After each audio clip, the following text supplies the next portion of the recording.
Kilat News Updates. Ako po si Cesar Soriano para ihatid ang nangungunang mga balita sa buong kapuluan. Ngayon, 7 pulis ang inalis sa pwesto matapos masangkot sa aligasyong humihingi ng kickback o mano mula sa mga provider ng temporary lodging para sa mga pulis na sumasailalim sa field training sa Cordillera Administrative Region o CAR. Ayon kay Philippine National Police o PNP Training Service Acting Director, Brigadier General Rolindo Sogillon, kabilang sa sinibakang isang colonel, major, lieutenant, master sergeant at 3 patrolman na nakatalaga sa Regional Special Training Unit o RSTU CAR. Nag-ugat ang aksyon sa viral social media post na nag-akusang may hinihinging 500 pesos bawat trainee na umano'y ipinapasa sa dagdag singil sa upa ng trainees.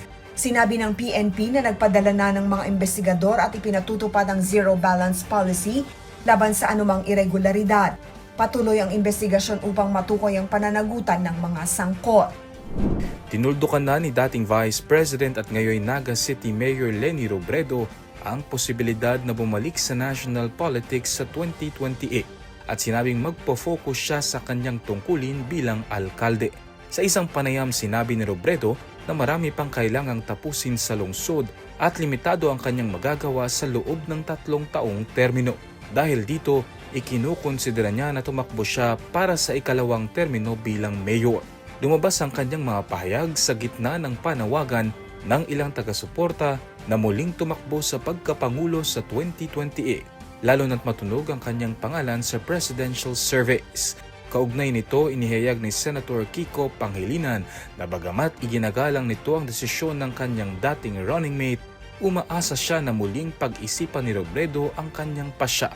Gayon din ang hiling ng isa pang kaalyado nitong si ML Party List Representative Leila de Lima dahil aniya, si Robredo pa rin ang most winnable candidate sa panig ng oposisyon. 2 nasawi habang 6 ang nasugatan matapos araruhin ng isang pickup truck ang isang tricycle, motorsiklo at ilang bystander sa barangay Aglalana, Pasay City, Iloilo, Lunes ng umaga, Abril 20. Kinilala ang mga nasawi na sina Gerald, 22, driver ng motorsiklo at ang kanyang angkas na si Arnold, 40, kapwa residente ng lungsod.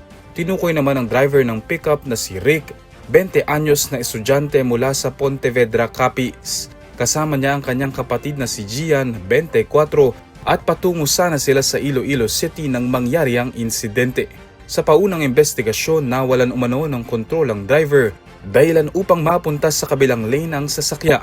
Nabangga nito ang isang tricycle, motorsiklo at ilang tao sa gilid ng kalsada. Dinala sa mga ospital ang mga sugatan, kabilang ang 2 batang edad 2 at 3 taong gulang. Kusang sumuko sa mga otoridad ang driver habang patuloy ang investigasyon sa sanhin ng aksidente. ako po si Cesar Soriano kasama nyo sa bawat pagputo ng balita.